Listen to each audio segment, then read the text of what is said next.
Good morning, St. Louis. It is 7 a.m. on a Tuesday morning, so y'all know what time it is. It's time for the St. Louis Hustle Podcast with your boy Cortez Hustle and my girl Michelle A is on Nana duty, so she's not here with us today.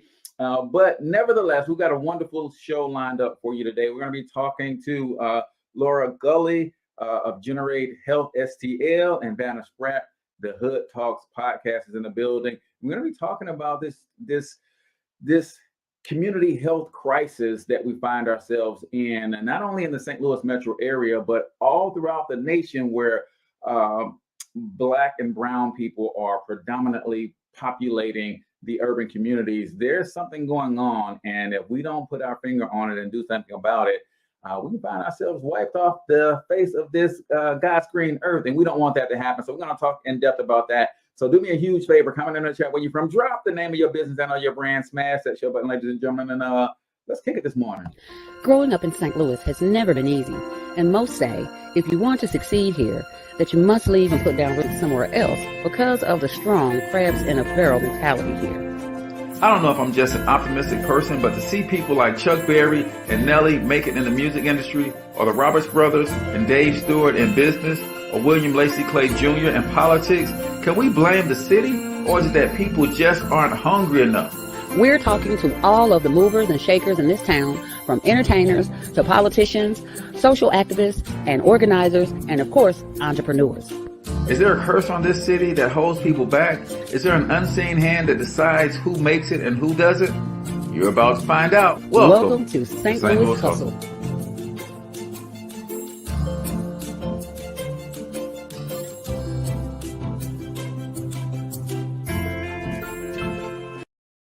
All right, ladies and gentlemen, welcome to the St. Louis Hustle Podcast. I'm your host, Cortez Hustle, flying solo dolo today, coming to you live and direct from the Local Biz Marketing Pro Studios right here in St. Louis, Missouri. Listen, if you're a small local business and you're looking to optimize your online presence, increase your lead flow, grow your revenue so that you can expand your operation and contribute more to the communities that you serve, then check out localbizmarketingpros.com. We have a free online marketing checklist that I think you will get a great amount of benefit from localbizmarketingpros.com. Today, we're talking community health crisis, man. What's going on with the state of the overall general health of Black and brown people in this country, and what can we do about it? Got some special guests come talk to us about what we can do and some of the things that they are doing. So we're going to get to that in a second.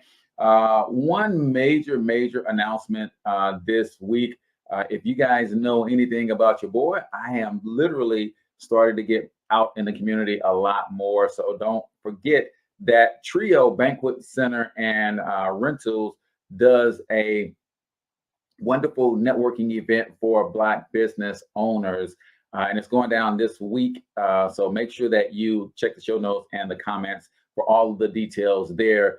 It's a wonderful event, safe space for us to talk about what's working for us in business, what's not working, how can we connect, collaborate, and network, and really provide strategies and best practices that's working for us all, because we want our businesses to thrive.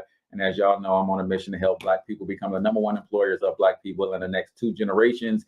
And we do that by making sure that we are sharing the resources and the best practices that's working for us all. So make sure you check the show notes for that. So I'm not going to belabor the moment, man. We've got 2 amazing young ladies to come share with us what they're doing to curb the impact of this community health crisis. So I'm going to bring them on, and then we're going to get into the Michelle A word of the day. So introducing from the Hood Talks podcast in the building, Miss Vanna Spratt. Good morning, Vanna. And you brought a friend with you today. We've got Miss Lora Gulley on as well. Welcome to the St. Louis Hustle Podcast, ladies. How you guys doing this morning? Doing awesome. All right. Well, before we get into why you guys are here and all of that good stuff, my cohort normally does a word of the day, and that's where she gives a word. And then we all kind of comment on that word. So I'm going to do my best Michelle A impersonation of the Michelle A word of the day. And then I'm going to get your thoughts on that as well. So let's get to it. And now the Michelle A Word of the day.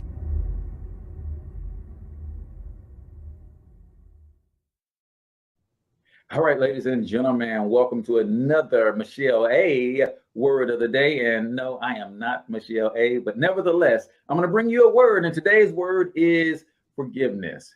Ladies and gentlemen, one of the hardest things to do on God's green earth sometimes is to forgive someone who has cut you deep, as they say, someone who has wronged you, especially if that person is someone that you love, right? My girl India Irie has a line in one of her songs that says, "One shot to the heart without breaking the skin. No one has the power to hurt you like you can."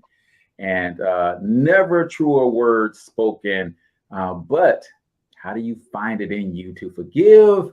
I find myself in that position. I have to ask for help, man. I have to fall to my knees and ask the good Lord to give me faith, give me strength, give me power, give me the courage to actually forgive, because it actually does take courage. So that is the Michelle A. Word of the Day. We're going to bring our guests on and see if they've got some thoughts on today's word of the day. So let's see here. Savannah, do you got a word for us on forgiveness? I think what you said was real. Like, it's a lot to say forgive someone. But I think for me, in my process of healing, and when I talk about forgiving what someone has done to me, I think of how it helps me move on. So necessarily when I think of forgiveness, I think of it's not for them, it's for me. Because when you mad at somebody, that's energy. You heard me? Like, that's energy. Like, so it's like, I'm gonna forgive you because I got this energy that I need to use somewhere else. So if people start thinking of in that terms, I think it'll be a lot easier to forgive. Gotcha. Miss Laura, you got something on? You got something on forgiveness? You know, I just want to say Savannah is so, like, she has so much wisdom. I listen to what Savannah said. Well, I would just say, you know what, I think about what, how I was raised, for one. I think about what my grandmother instilled in me, that you being able to show grace to somebody else, even though they don't deserve it, speaks to your character. And Savannah spoke on this thing called healing. And to be able to forgive, not, I ain't saying forget, but forgive allows you to grow and move forward. And so there's something special about that word forgiveness. I wish that we could do more of that collectively. Yeah, I agree wholeheartedly. It's not the easiest thing in the world to do. It does take a lot of courage, but in the end, if you're trying to, I'm going to use that word as well, if you're trying to heal, it's part of that process. Right. It is just absolutely part of the process, no matter how difficult it might be. So that is the Michelle A. Word of the Day, brought to you by our good friends over at the Black Biz Success app, the all-in-one sales and marketing solution designed specifically with Black entrepreneurs in mind. Go to blackbizsuccess.com to learn about the tools, the resources, and all of the things that we have to help you grow your small business. So I ask everybody, ladies, that come on to the Cortez Hustle Show this one question. So I'm going to ask it to you both. And the question is this: who the heck are you? Let's start with Laura, and then we'll get with Vanna. Oh my goodness. I love, love, love. So I am Lora Gulley.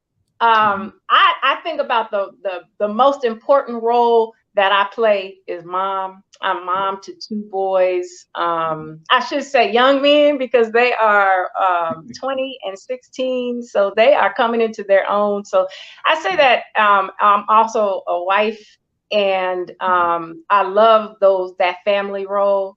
So I think about the value of what family means to me. That makes up who I am. In my professional life, to share a little bit, I, originally I'm from, Omaha, Nebraska. Okay. And I always preface that by saying, yes, yes, yes, there are Black people that live in Omaha, Nebraska. But I'm trained as a social worker, have a background, and I've always grown up around the helping profession. and found myself really in the passion. I always think about the sweet spot where your passions, talent, and abilities coalesce. Oh man, you live it. And so I find myself in that space. But in my professional life, I work in the maternal and child health arena. I work for an organization called Generate Health, and I'll get into the particulars of what we do in just a second. Sure. But part of what I love, part of the kind of what defines me is being able to connect with people that look like me and beyond. So I just have the pleasure of meeting dynamic people and doing dynamic things, but also instilling hope and what could be. And that's part of what I think my role is, and my purpose is to bring that shine and that light. I love it. Because I know we're going to get into the mix. We're going to get into the mix. Quick, before we bring Vanna up and have her say who the heck she is, I can so relate. I'm a father of 5 and married. And I remember early in my journey with my wife and sons, I was always known as either Letha's husband or that dude with the 5 boys. Right. And I'll be honest, I couldn't tell you which one I'm more proud of the answer to. Right. I just can hope that one day I can live up to being Letha's husband and that dude with the 5 boys and everything turns out right. So, big roles, man. That family role is huge. So, Vanna, my friend, who the heck are you these days? Man, I like to always say that I'm a regular smuggler person. All right. Born and raised in St. Louis. So this is home. St. Louis is home. But as well, a mother of a 4-year-old and a 2-year-old. Okay. Oh, Lord. Real talk. Okay. Just really, again, just someone who I feel like has been out here just living, not really understanding what living was, but just doing it, surviving, coming from surviving. But now, who am I now? I'm healing, the host and creator of the Hood Talks podcast, a space that's all about trying to provide voices to my community, a space where voices can be uplifted for my community. And talk about these things like healing and mental health and resources and connect and be a connector for my people to where they need to, be or go, just to help and assist. And overall, just out here really trying to advocate for community. We need more community voices and spaces to make sure that our communities get what they need. And I'm out here pushing to make that happen. I love it. And you mentioned the word survival, and that's a trigger word for me because so many people are in that space where that's all they can think about, man, just surviving. And I want to just testify to y'all that are listening that God has so much more for you than just survival, right? But sometimes it's going to cause you to stretch a little bit. Sometimes you got to volunteer to go through some pain to get to what he has for you. So I ain't gonna preach this morning, but I just want y'all to know there's more to life than surviving. He didn't create you just to pay bills and die, man. So figure out. Like you got a word. That's a word, right? Man, listen, man. That's part of my calling. Is I help people take their gifts, talents, and special abilities and turn them into streams of income and revenue. And I know that entrepreneurship is something that we tend to fear, but honestly, it's the answer. It's the answer, right? If enough of us were doing what we could with our gifts and talents and marching towards our purpose, like you, Miss Lora, the world would be a happier place. But then chances are we would be in positions of servitude one to another. And a few of us will make it to billionaire status, and we have a boatload of money to give back to the right organizations that are doing the right thing. So let's talk a little bit about your background. Before we get into where we are today, I kind of like the origin stories of people, right? One of the things that I do with the St. Louis Hustle podcast and my other show, the Cortez Hustle Show, I like to help people understand that entrepreneurship is a real thing, and not everybody is an entrepreneur because they want to fire their boss. Not everybody, like there's a lot of different ways that you can fall into this space. And so talk a little bit, Vanna, about born and raised in the STL. What was life like for young Vanna? Let's go middle school, high school, like kind of what were you into? Like, what was that? And do you feel that some of those things, were there a turning point in that age that led you to this community connector that you have become today? Oh man. So young age me, again, just out here being in the space of survival, full of trauma and not knowing, with experienced a whole lot of different things.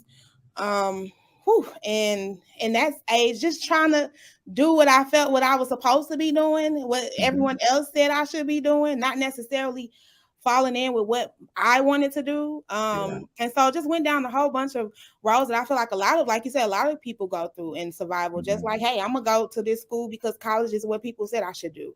And now I'm racked up with that. No, one thing about me, I'm gonna keep it real and raw. Yeah. But and then going through life and trying to figure out what it is like being an adult, and not necessarily having the support system to like and teach to really give me the idea of what I needed to do as a young adult. I left home pretty early. I would think I was like 17 even before high school, so a little bit of like couch sleeping in my earlier years, right after graduation. Went straight into the workforce because we talk about survival, having to get an apartment, and just went through life, through. Now fast forward, I think what sparked for me, and I had opportunities to do things again that I was like, oh, this is what I seem like this is what I want to do, this is what's interesting. But again, talk about trauma, being your own worst enemy, stopping yourself. So I experienced a lot of that where I was like, I'm gonna just walk off because that ain't what I need to be doing. Or this ain't for me. I don't look like this, or I don't sound like this, or I'm not gonna get nowhere with that. So all of those things I had experienced as a younger me. But what I think really changed the dynamic of who I am now and getting me into the space, because I think doing the podcast is definitely my calling. Being in community, I've always had outside community people like encourage me, come up to me and just speak life into me. And I just always wondered why it was the outside. Why is the outside? Y'all don't even know me. But I always had that experience. And so recently becoming a mom, having a traumatic birth experience, being very much like I need to advocate for this space, I need to do something to make some change happen. And then having them girls, I have girls, and I was like, oh sis, you gotta do something, you got babies, generation is moving, and I don't want my babies to experience what I experienced. And so again, talk about healing and trying to encounter traumas and we call them generational curses, and really address those things in the thick of it. So for me, what really was my twist and my change was those babies. I'm not gonna even sit here and lie.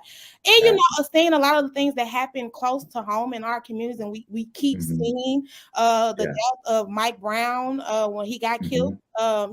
Seeing things like the Floyd Joy and all the other ones that we lost.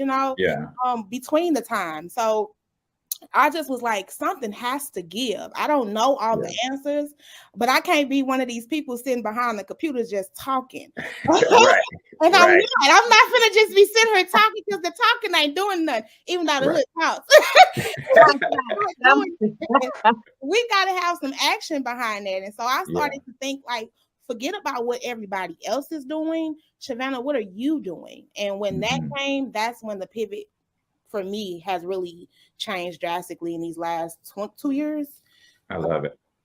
I love it. Same question, Lora. Young Lora, Omaha, Nebraska. What was life like, and was there a pivotal moment that said, you know what, social work is my jam? Like that is where I'm gifted. That is where my heart is. That is where I'm skilled at. And I actually love it. Like, was there something that happened that caused you to identify those things, or that you just go into a career and then you fell in love with it? Yeah, great question, because we all got that journey, right?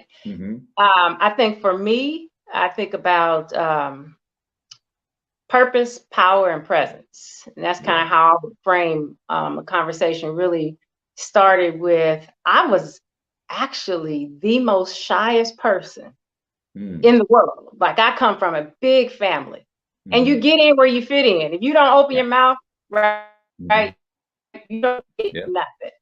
And I learned really early on, you have to open your mouth. And when I say a big family, you all, I mean like the tribal village kind of a big family. And but that helped steer me in terms of family was important. You take care of family.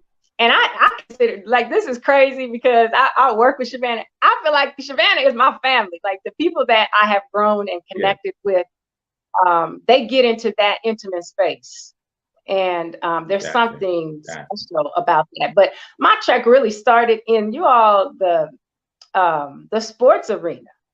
I loved the sport of basketball, played it from since I was fifth grade all the way through college. And one of the things that I kind of take away from that is you learn leadership skills. You learn conflict management. You learn how to be a part of a team. All of these are lifelong skills that you learn along the way. And for me, it helped me to come out of my shell from being the shy old person that my nickname was Teddy Bear. It was Teddy Bear because this is crazy, but I think about this. I have the opportunity to be able to speak in front of hundreds and thousands of people. I mean, now this podcast records hundreds of thousands of people. There you go. But there you go. Where I started from was thinking about that I was called Teddy Bear because I would be situated at my mom's feet when she would go over a friend's house or family members. I was that teddy bear off to the side on the floor, sitting. If I could hide and be invisible, that was me. Wow. And what I learned through sports is I came alive. Y'all, I thought I was doing something on the court. So much so, little plug, I was an academic All-American for my alma mater back in college. Nice. Not only was education instilled in me, but also I'm highly competitive in nature, but collaborative in spirit. And I say that because we can't get anywhere by ourselves. We standing on somebody's back, right? Because they came before us. And I think about all of the people that have poured in, as Shavannah said, poured into her, that pour into people, that pour into others, that allow us to be who we are. And I think that is what I'm standing on, that was afforded me to be able to show up and to give back to others. So the gifts and talents that we have, I think I heard you say this before, Cortez, they're not for us. They're for others to benefit from. Yeah. So I'll stop. I love it. I love it. And that's it's the blessing and the curse, right? The way God created us. He created us not to be independent, not to be codependent, not to be dependent, but to be interdependent, right? But the problem with that is, just like with anything, it could be used for evil or it could be used for good. See, since we are made to be social beings, then someone has decided to herd us socially. And even though we know we're going in the wrong direction, to turn around and go in the right direction and then go against the social norms is painful. So we kind of like, we just gonna all just go off this cliff together then, because it takes courage to say, no, y'all, that's wrong. We need to be doing something different, because no one wants to be ostracized. No one wants to be left out of the group. So as much as we need each other, sometimes when that gets perverted, then that same interdependentness that we have can be detrimental, right? We are going into a conversation about where we are as the health of our community. And a lot of us know what's right when it comes to health and what's wrong, but very few will speak up, because if I say the wrong thing, we are right in the height of cancel culture. It could be over for me, right? So let's talk about what Generate Health STL is, and what is your role, and let's get into this conversation about where we are health wise, right? We're coming out of a global pandemic. We watched the differences between how we were affected versus other cultures and communities. So talk about Generate Health, and let's talk about where we are first, baseline, and then what can we do to make some changes. Yeah, absolutely. So Generate Health is a nonprofit organization here in St. Louis that is over 20 years old, but our role in community is really about mobilizing and uniting the community around some of the most pressing maternal and child health issues. Our role is simply to look at and address the racial equity, the racial disparities that are creating some of the outcomes that we see plaguing our community. And I'm not just talking about overnight kinds of issues. I'm talking about generations, decades.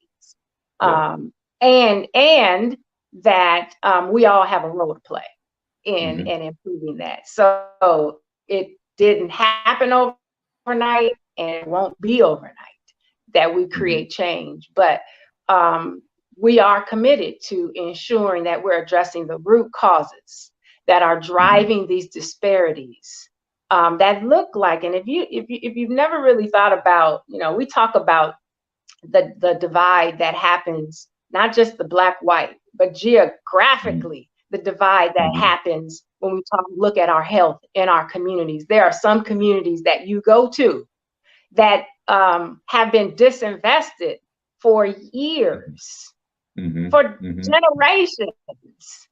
And then not to recognize that everybody's not starting from the same level. There was this saying I heard this gentleman say that was so profound to me. I thought, man, okay, now he's talking. And he said something like, how can people with privilege, and he gave the analogy of a baseball player. He said, you woke up on third base and thought you hit a home run. It was more or less like you were born into privilege and thought that you did something to get there. And I thought, you hit a single. You hit a single and came on home, and you swear you hit a home run.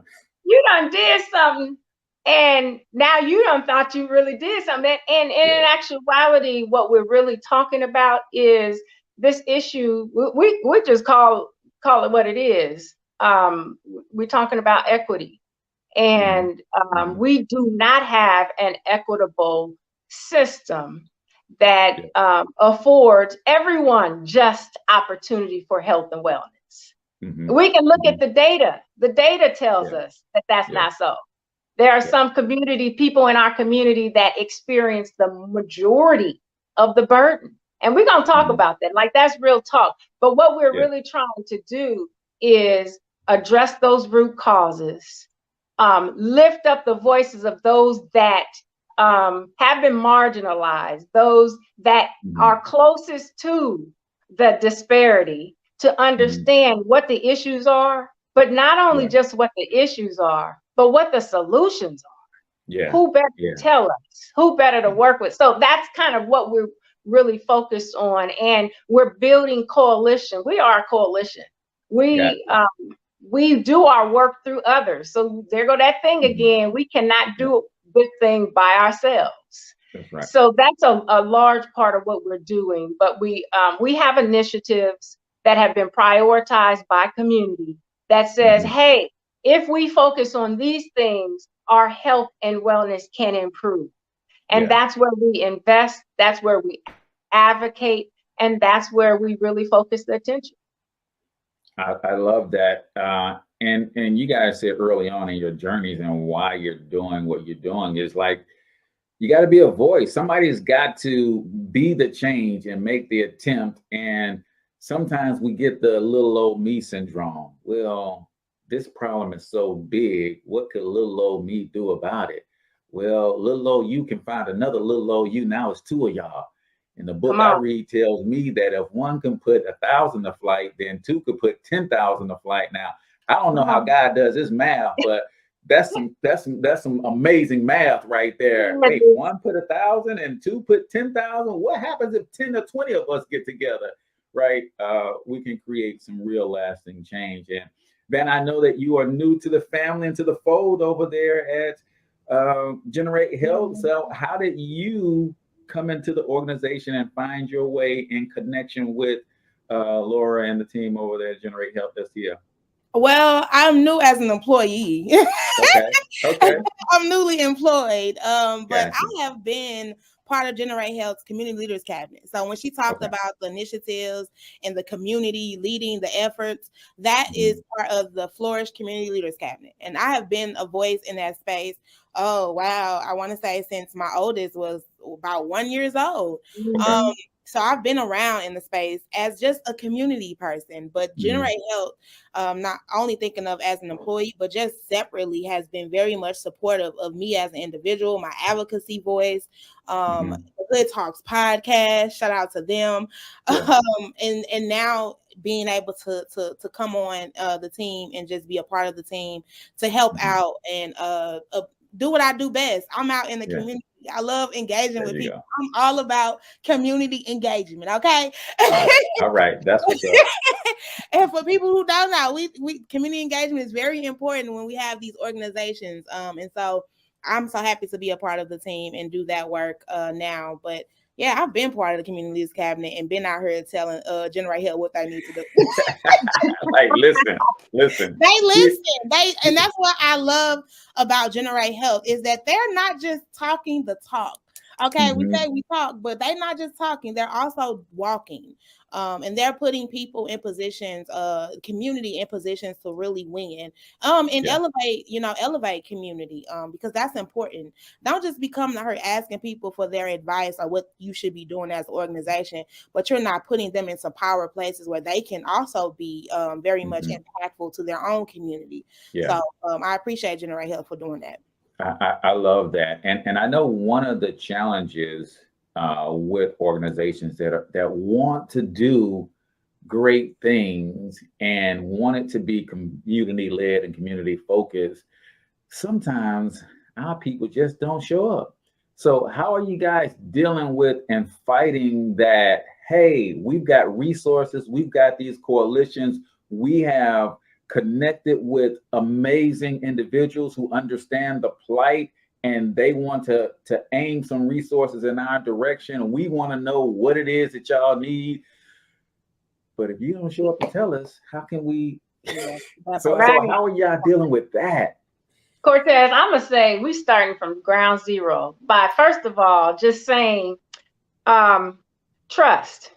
You, let me say, it is important for us to recognize that we're starting from a place where our community's voices, people that brown and black people whose voices has been drowned out, ignored, discarded, to the point where we're disconnected. We don't see the need to be involved, and have really turned away from some of the things that can create change.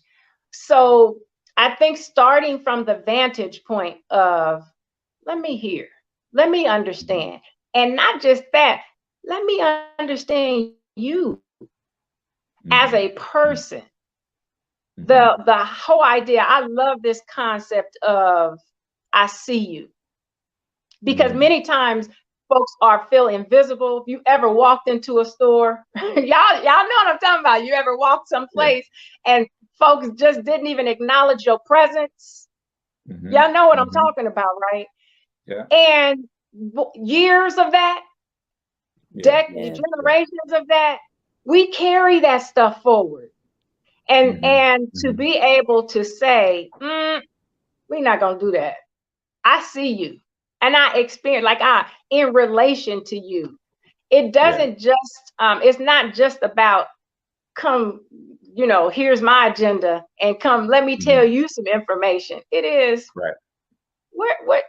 what's going on with you, what's important to you, and what's going on in your world. That's why that's why I know and can recognize Shavana's kids when they show up. I know them by name, right? Like it isn't just about, oh, can you come do this community engagement effort? No. I know you got the hood toss going on, girl. What's happening? Like, I want to understand, because when she's doing great, guess what's happening? It's just multiplying and making us all better. And so that's that pouring in, and we all collectively benefiting. Starting from there, Cortez. That's the starting point. And I'm gonna kick it to the Shavana. Why do folks keep showing up? Yeah, and I want to say before even Vanna gets in, because I think you are coming from the vantage point that everybody needs to come from. You have first, and your organization with Generate Health has made a commitment to show up first. Like, so many organizations are like, oh, well, ain't nobody gonna come out, so we not even gonna go to begin with. So I appreciate your commitment to show up, and to your point, not show up with an agenda, to show up and hear the hearts of the people so that they can be included in the decisions that's going to affect their lives. Right? Yes. Right. Go ahead, Vanna. What did you have on your heart? No, she said, like, why do people show up? I mean, and we have to be very much realistic. Like I said, I really had experienced a traumatic birth experience. And I understood how important the work that the Generate Health was doing. So it goes back to, like, you really have to have some type of passion or motivation to want to see the change. I think in a lot of people who are affiliated in the space with the Community Leaders Cabinet, they catch on to that, and they're like, we want to see the change. And one thing I also appreciate about Generate Health, because back then, I was a new mom. I had, I dealt with postpartum depression, but what even more made it easier for me to be engaged, where they were providing support. Not only that, like, hey, let me check in, how are you? But hey, do you need a ride to this meeting? Hey, we got food here. It's set up. Let's go ahead and, feast and meet other people in the community. So I was getting to meet other community people that, were in my community that I may not know, and build relationships, build family. A lot of us still talk to this day, and we still work together. So, I mean, in, childcare, okay, because I'm a mama, big on that, right? Like, they were providing that childcare space for me to be involved. They were taking away barriers that could, like, stop me from coming to be involved. And so I think that also made it easier for people wanting to be more engaged and involved. Along, like I said, just having the want and the desire to see the change happen.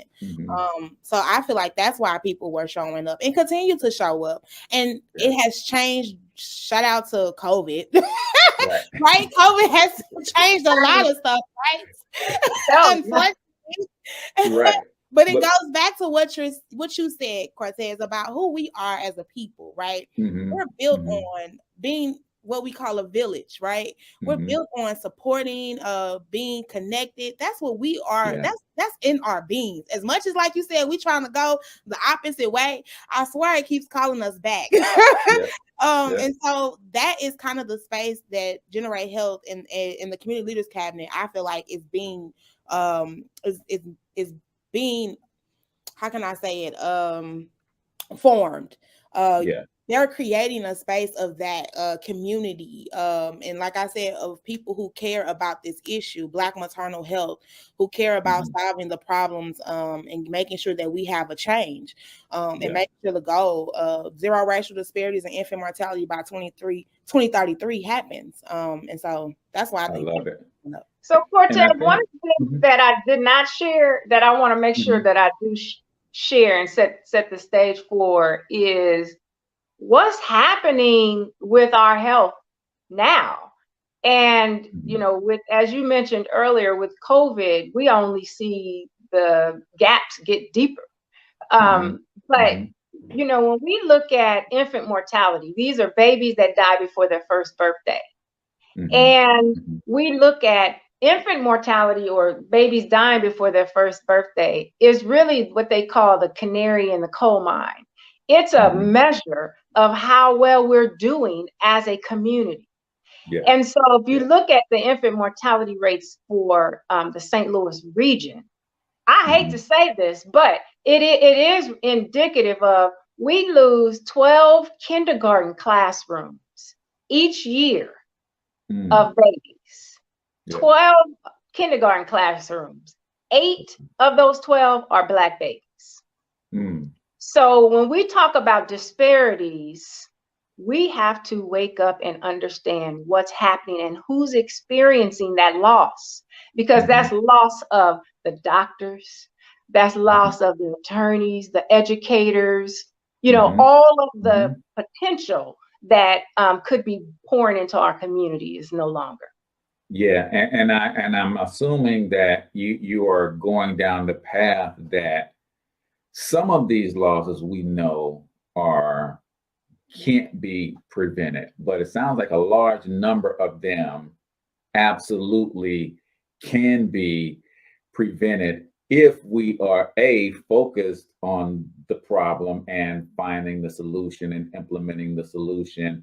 But B, I want you to talk a little bit about some of the underlying conditions that's creating so much loss. And I know a lot of it stems around economics, and that's why I'm so big on helping businesses thrive and survive, because we're the only community that don't hire our own people, right? There's 3.1 million Black-owned businesses in America. Less than 90,000 of them have employees, right? Like, we have solopreneur businesses, so we're not creating opportunities. And where there's no opportunities, then there's no economy. So talk about some of the other underlying things that you can point a finger at, that this is a systemic cause of, or trickle down of what we're seeing in this infant mortality rate. Yeah, thank you for lifting that up. Because what you're doing here on your podcast and the work that you're doing, Cortez, is building our communities up, right? It's creating bigger and broader opportunities for us to be economically sound and stable. Yeah. Those are some of the undergirdings, right? The foundational things that it takes. We're talking about systemic kinds of changes. So when we look at some of the drivers for what's causing these disparities and inequities, we can look at a couple things. Particularly, we call the social determinants of health. These are things that impact things like transportation, access to transportation, housing. I mean, just look around the St. Louis region. We have some of the oldest housing stock in the nation. And we were, I think, I don't know if I'm gonna get this right, but we were ranked, I want to say, I know it was under 10, the top 10 for the most segregated community in the nation. And that tells us something with redlining and the opportunities, because it also talks about our trajectory for economic stability and wealth. And when we start digging deeper and start understanding what's happening underneath the underbelly, we uncover that the playing field is not equal. And so if we add into this thing called race and racism, then we add in a whole nother level of trauma, and I'm talking historical trauma, that we can point to some of the inequities that we see and even experience today. So some of the things that we've done to help us better understand how we can create a different, like reimagining something different, is we went out to community and said, hey, this is what we hear and see in the data. When we call this, we call this disaggregating data. When we look at data by race, when we look at housing statistics, when we look at access to quality health insurance, when we look at transportation access, income, like all of these things, we see this gap. And that helps us point a picture to, if we were to minimize those gaps, and this is the purpose of our Flourish initiative that Savannah lifted up, is to ultimately reach zero racial disparities in infant and maternal health by the year 2033 is the goal. That means that we can no longer, I gotta take my glasses off for this one. We can no longer do business as usual because we know what that got us, right? We have to see, like, we have to shift our mindsets. Like what you were talking about, Cortez, with reinvesting back into our communities, developing and the mindset of being a business owner and entrepreneur of what that means. I love what you all are doing, because what you're doing is creating hope and creating, you know, I want to say that economic stability that we so very much need. So I'm gonna pause there for a quick second and ask Savannah, you want anything you want to add on that? No, I mean, y'all taking it home. Y'all is taking it home, and that's just real. And I mean, to even talk about what you're talking about, all of these things, like even if you talk about having proper health care and all of this access to these certain things, you know, it starts again with having the access to it. So if I have a business and my business is flourishing, like you said, and I can hire on, you know, people around me or, you know, whatever, and give them a good paying wage, they can have the things that they need in their resources. So they'll be able to, you know, and if I could pour into them, and you may want to take and become a business owner. So it's it's a trickle down effect. And, you know, sometimes, unfortunately, we do have to, you know, connect with outside resources, because we gotta be honest, they done got ahead of the game, and y'all gonna have to come back and pour into these Black spaces and these Black businesses, okay? Because sometimes it can't be our communities, you know, and, you know, hopefully it is, but sometimes it can't, right? So y'all gonna have to come trickle them coins on over here to these Black businesses and make sure you're very strategic about investing in these spaces. And let people take back that, like, you know, I think about how you said, looking at our communities. If I had the money, how much I could build back in my own community, you know what I mean? But it's the resources and having that. So I definitely think we have to very much not do business as we usually do and think about outside, because I know we're creative. We have a lot of ideas. I mean, we can just sit down and write out some things that we can think about that we want to do. If someone could just put some time and some money and some resources behind someone's idea, our communities will thrive. We got some creative people out here, very creative. So it's just, again, taking that time in that space to pour into those folks. And I want to bring this up because you kind of hinted on it a little bit, but I think sometimes we are reluctant to build the alliances, right, with each other, first and foremost, with each other, but certainly outside of the community. You know, I'm of the opinion that I don't want to hear about the problems anymore in terms of the same old conversations, the wealth gap and all that kind of stuff. Can we, like Dr. George Frazier talks about, we have pontificated enough on what's going on wrong. When we gonna get to some solutions, right, and start talking about building the alliances and rebuilding? And I meet so many people who are still there, like they're just stuck there. It's like pointing the finger, like, man, I am so past that. Now what are we gonna do? We know what our problem came from, we know who caused it, but Will Smith has a great talk on fault versus responsibility, right? We know whose fault it is, Right. but whose responsibility is it to fix it? Right. So it's our responsibility. Where do we go from here in terms of reaching more of the people who want to be part of the solution and helping them to get involved? Because myself personally, I was just reading in Brendan Burchard's High Performance Habits. One of the things I need to do more of is volunteer. It's like, okay, let me find some organizations where they are focused on solutions, right? And they have STL.org. Come on with it. Come on with it. and I want to give you an opportunity to talk to the people who are focused on solutions, especially those who, like Savannah, had an experience that endeared her to the movement, right? And then those on the outside, like, hey, man, I just want to help anywhere that I can get in. But I'll be honest, I want to fit in where the organization has strong leadership. They know where they're going, and they can help me just plug my talents in, and I can just do that, right? I've been a part of organizations where I had to come in and like start running the organization. And like, no, that ain't what I signed up for.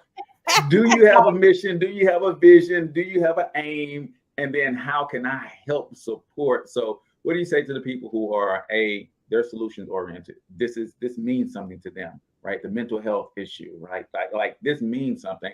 How do we get to reach them to get more involved? And then what kind of resources do you have for the people who I'm 8 months pregnant and I'm by myself and I don't know where I'm going to have this baby at? Like, what kind of resources do you have for the people that you serve? But then how can we connect with the people who want to help you guys? Yeah, thank you for lifting that, and thank you for having this platform for us to come and talk about the issues. Because first of all, we got to educate ourselves. We got to know what's happening and understand, not just the problem, but how do we navigate through? And I say collectively, because we're not doing this by ourselves. So everyone, when you think like, well, what role do I have? You have a role to play. Your lived experience, your knowledge, where you live, how you think, the people that you can connect. Maybe you don't even know it yet, but you still have a role to play. When we're talking about the health and wellness of our community, everybody has a role. And I say, okay, so where do you get in? Where you fit in? So I'm gonna share this with you. First of all, I liken it to come as you are. Like come if you have the desire and the passion that you want to contribute, come. And I'm gonna leave the handles at the end for Savannah to help us get to where we need to go, because those are the things to get plugged in. But I want to say, come as you are, but I also want to say, be open to growth, be open to learning something, whether that's learning a new skill, whether that's learning more about deepening your understanding of the issue. Or I don't just assume because you have lived experience that you know certain things, so that we're building our collective knowledge. So that's we're creating this common space for that to happen. And when we do that, we become a resource. We become a resource because we have information, and information we know is power. So we also are a bridge. We're a bridge to connect to decision makers, and kind of link and broker and connect to other decision-making tables. And I know Savannah can attest to this because she's sitting at some of them. And I really appreciate her being able to, lift up her voice and show up the way that she does, because she don't let folks just say, okay, business as usual. Nope, Savannah's in the room, y'all. I can tell, because she's like, okay, let me tell y'all what's really happening. And what you really need to hear. It's the things that that's how we're going to get better. That's how we're going to get better. It's the things that you don't really, you don't really want to know, but you need to know. Those are the conversations that we are having with elected officials, those that are making decisions at the policy level. Because policy, when we think about, changes, practices, and then action to follow. So that's where we're starting in that way. So You pulled up our website, I see. Yes, ma'am. Yes, all right. ma'am. All right. So there is a way for you to sign up. I want to say, where is that? It is, sign up for the news. Okay, now I should know this, because if you go under the advocacy tab. Oh, wait a minute. I went to the That's newsletter tab. If you pull up, that should get you there. Sign up for email. That will get you into our database for us to follow up with you. Gotcha. So I'm gonna put this link in. What'd you say, Cortez? I'm gonna put this link in the comments and the show notes as well. But yeah, I'm gonna go ahead and pop my stuff on in here. Thank you. And if you really want to know more information about, okay, what's happening, what movement, what campaign, what policy are we advocating collectively for? How can I become a part of it? And just keeping yourself abreast. There, under the advocacy tab, there is a way for you to get targeted, specific, the latest information in maternal and child health. And you can sign up under that tab as well. So we will get you plugged in and connected into this movement. There is a place for everybody. I absolutely love it. Go ahead, Savannah. Yeah, and I was just gonna say, you can also follow Generate Health on Facebook as well. They have a Facebook page as well for those people who are all into social media. This is a wonderful conversation, man. We've got to have you guys back, because we really like certain topics and certain organizations sometimes you need attention more than you need money, right? And sometimes people just need to know that you guys are doing this work. So that's the reason that I want to have you guys on, is if I could use my platform to help spread the good news about what you guys are doing, then I certainly will. We are rapidly coming to the top of the hour, but we've got to get to my favorite segment of the show. And this is a segment that I call freestyle, because I know y'all got bars, right? Now, wait a minute. Freestyle is not about y'all rhyming, even though I could drop a beat now if we want to go there, but no. Freestyle is, as I'm building this multi-billion-dollar international media conglomerate, starting with this podcast, I don't always ask the right questions. And sometimes the conversation doesn't always evolve to where we want it to go.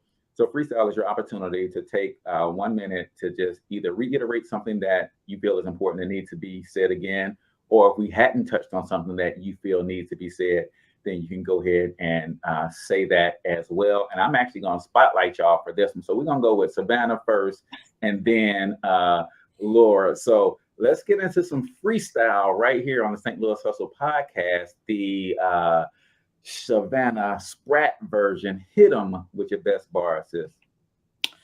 So I would just say freestyle, believe in yourself. Get involved in your community, because ain't nobody gonna save us but us. Okay, get out here and one thing that is, I am my ancestors' wildest dream. Believe that and get out here and do the work. Build our communities. We can get them back, and don't just survive, thrive. It's so much we could be thriving. So get out here and shout out Black Babies Matter. Yes, they do. I just wanted to shout that shit out. Boom. Drop the mic. All right. So that was the Savannah Spratt freestyle. Let's get into some freestyle on the St. Louis Hustle podcast with Miss Lora Gulley. Hit them with your best bar, sis. Yes. I also feel like a double dutch. Like I can't wait to get in. And the thing that I would just leave you all with is we have the opportunity to shift the narrative. That means we're not just focusing on babies dying, how bad our communities are, the disparities, but we're creating a new image. We're creating a new narrative. And we do that collectively. So we're shifting this from, what we call infant and maternal mortality to infant and maternal vitality.